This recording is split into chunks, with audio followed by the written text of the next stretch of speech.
సంబరం ఉండే కాదా మందిరం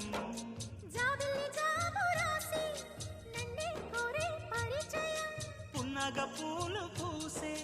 వన్నే చిన్నే రసమయం